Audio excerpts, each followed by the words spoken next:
अस्सलाम वालेकुम वरहमतुल्लाहि वबरकातुह। मौजूद सामीन, अंबिया किराम अलैहिस्सलाम की सीरीज चालू है। अंबिया किराम अलैहिस्सलाम की मुअज़्ज़ज़ जमाअत में से एक नबी है हज़रत यूसुफ अलैहिस्सलाम। यूसुफ अलैहिस्सलाम अंबिया किराम अलैहिस्सलाम के घराने में पैदा होते हैं। इनके वालिद हज़रत याकूब अलैहिस्सलाम भी नबी थे। इनके दादा हजरत इसहाक अलैहिस्सलाम भी नबी थे और इनके जद्दे अमजद हजरत इब्राहीम अलैहिस्सलाम भी नबी थे। गोया कि हजरत यूसुफ अलैहिस्सलाम की नस्ल में से बहुत सारे अंबिया किराम अलैहिस्सलाम आए। अंबिया किराम अलैहिस्सलाम ने अल्लाह तबारक व तआला के पैगाम को पहुंचाया।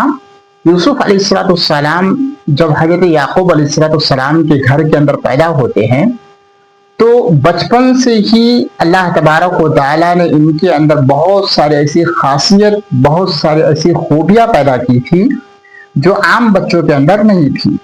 यूसुफ अलैहिस्सलाम के बहुत सारे भाई थे और यूसुफ अलैहिस्सलाम इंतहाई ज्यादा खूबसूरत थे। यूसुफ अलैहिस्सलाम इस कदर खूबसूरत थे कि जब लोग उनको देखते थे तो मोह उठते थे, उनसे एक प्यार हो जाती थी।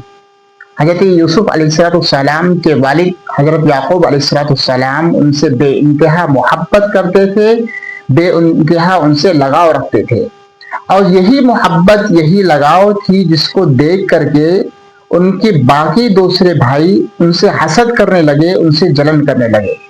यहाँ तक कि भाइयों के दिल के अंदर ये ख्वाहिश उठने लगी, ये कोशिश उठने लगी कि क्यों ना हम यूसुफ को कत्ल कर दें या यूसुफ को हम कहीं ले जाकर के बेच दें या यूसुफ को अपने रास्ते से हटा दें। क्योंकि उनके दिल के अंदर ये ख्वाहिश थी कि अगर यूसुफ हमारे दरमियान से हट जाएंगे तो हजरत याकूब अलैहिस्सलाम की जो मोहब्बत है वो मोहब्बत हमारे लिए खास हो जाएगी।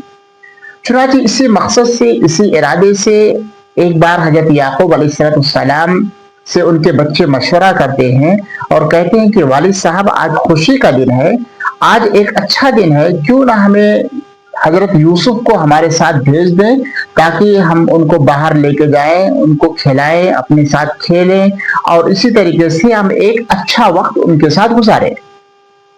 याकूब अलैहिस्सलाम चाहते तो नहीं थे, लेकिन बच्चों की ख्वाहिश पर हजरत याकूब अलैहिस्सलाम हजरत यूसुफ अलैहिस्सलाम को भेज देते हैं और भाई जब लेकर के जाते हैं तो उनके साथ गलत इरादे से और उनके साथ गलत प्लानिंग करना शुरू कर देते हैं। कुछ लोगों ने मशवरा दिया कि यूसुफ को ले जाकर के किसी बाजार में बेच देते हैं। किसी ने कहा कि यूसुफ को कत्ल कर देते हैं।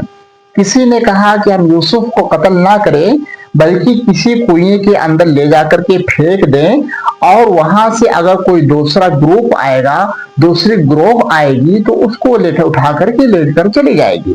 चुनांचे उनका ये प्लान था और इसी प्लान के तहत वो लोग को लेकर के निकले और यूसुफ अलैहिस्सलाम को ले जाकर के कुएं के अंदर डालकर चले आते हैं और डालने के बाद जब शाम का वक्त हो जाता है तो शाम के वक्त वो हजरत सलाम का कपड़ा लेकर के आते हैं और याकूब अलैहिस्सलाम के पास पहुंचते हैं और पहुंच करके कहते हैं कि ऐ मेरे वालिद, हजरत यूसुफ को भेड़ियों ने खा लिया है। और शाम के बिल्कुल रोते हुए, इस कदर बिलखते हुए, और हदीसों के अंदर आता है कि उनके कपड़े के अंदर खून लगा करके लाए ताकि हजरत याकूब अलैहिस्सलाम को यकीन हो जाए, उनकी बातों पर भरोसा हो जाए। चुनांचे उनके कपड़े के अंदर खून लगा करके शाम के वक्त अपने वालिद के सामने कपड़ा रखते हैं और रोते हुए कहते हैं कि यूसुफ को भेड़िए ने खा लिया है। हजरत याकूब अलैहिस्सलाम भी बुढ़ापे की उम्र में है, बच्चे से मोहब्बत है, रो रहे हैं और कह रहे हैं फसब्रुन जमील, सब्र ही करना सबसे ज्यादा बेहतर है और सब्र के अलावा कोई दूसरा रास्ता नहीं है। चुनांचे हजरत یعقوب علیہ السلام حضرت یوسف علیہ السلام کی جدائی کو برداشت نہیں کر پاتے ہیں، بسا اوقات روتے رہتے ہیں، ان کو یاد کرتے رہتے ہیں، لیکن حضرت یعقوب علیہ السلام اپنے بچے کی تلاش میں ناکام رہتے ہیں اور تلاش جاری رہتی ہے لیکن بچہ ملتا نہیں ہے۔